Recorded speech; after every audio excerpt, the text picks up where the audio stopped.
Comment améliorer la circulation et la mobilité dans l'agglomération urbaine de Tahiti?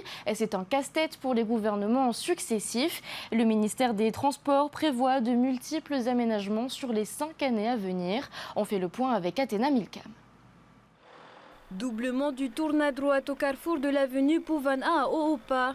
Mise en place du shunt du rond-point au PK15 à Punaoya, des changements sont déjà visibles sur les routes de Tahiti. Pour améliorer la circulation et réduire la congestion urbaine, d'autres grands aménagements seront opérés dans les 5 ans à venir. Montant total de ces opérations, 14 milliards de francs, études comprises.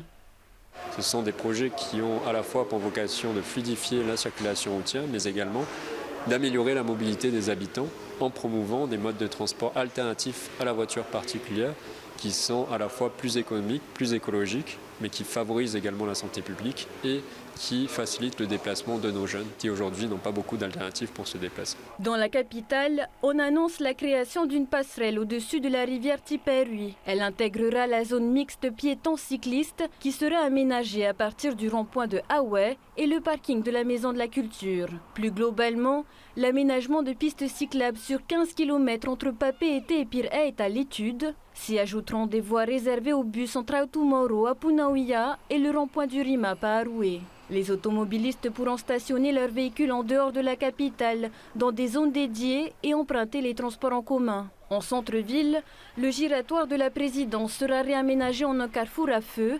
Début des travaux prévus en 2025. Sur le côté est, les 3 giratoires existants entre le lycée de Taoné et la rue Princesse Hayata seront eux aussi remplacés par des carrefours à feu, permettant aux automobilistes respectant la vitesse réglementaire de franchir toute cette zone sans avoir à s'arrêter. Du changement également du côté du giratoire de Erima, où une 3e voie sera dédiée aux usagers de la route qui se rendent à Papeete. À Mahina, une 3e voie mobile sera aménagée à partir du rond-point de la descente du Tahara jusqu'à la descente de Super Mahina. Le sens de la double voie pourra ainsi être alterné en fonction des horaires. Le chantier devrait être entamé au second semestre 2026. Enfin, sur la côte ouest, le projet de la route du sud n'est pas enterré, mais revu en concertation avec la commune de Punaoya. Des études complémentaires seront menées sur le tronçon du PK15 au PK18, l'idée étant de limiter au maximum le nombre d'expropriations.